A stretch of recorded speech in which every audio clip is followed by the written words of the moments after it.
I'm going to read to you from the opening chapter of Threads. It took me over 17 drafts to get it even half right, so it's very special to me, and I hope you like it.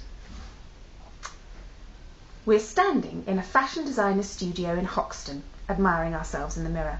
At least, Jenny's supposed to be admiring herself in her red carpet dress, or she would if it didn't make her look like a cherry tomato. Edie and I are just tagging along, but the mirror takes up the whole wall and it's hard not to take a bit of a peek. Apart from the mirror, the studio is big and bare. Lots of brick walls and tall windows and clothes rails. My mother would call it industrial chic. I would say it was in need of a bit of love and upholstery. I'm looking at my Converse, which got their first outing today after a bit of customisation with some Tipp-Ex. They're only mild French swear words. I know much worse ones, and one in Italian that I got from my pen pal Marco. I thought they were funny, and Jenny laughed. Edie's above such things. But Mum, this morning, when I came downstairs in them, well, you wouldn't think she'd been a model and walked half naked down a catwalk in her time. She wants me to be preppy and brainy like Edie and have the youth she never had. I quite like the sound of the youth she did have. I'm not so sure about my silver leggings, although they're gorgeous. They seem slinky and alluring in my bedroom, but under the studio lights I look as if I'm about to blast off. The velvet top is cute though. It used to be a dress but works so much better without the sleeves and skirt. And the black lace fingerless gloves were a definite find. I'm quite pleased with the overall effect. Edie's trying to pretend she's not looking at herself. She has a model's body. I don't. I take after my father, who's French and smokes gitane and is practically a midget.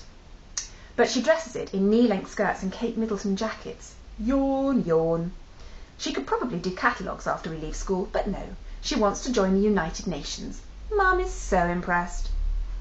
Edie's surreptitiously looking at her face. She's pretty, in a blonde, centre-parting sort of way. You can't see her brains behind those steel grey eyes. She's trying to work out whether she should get a fringe. She's been thinking about this for the last 5 years and no decision yet.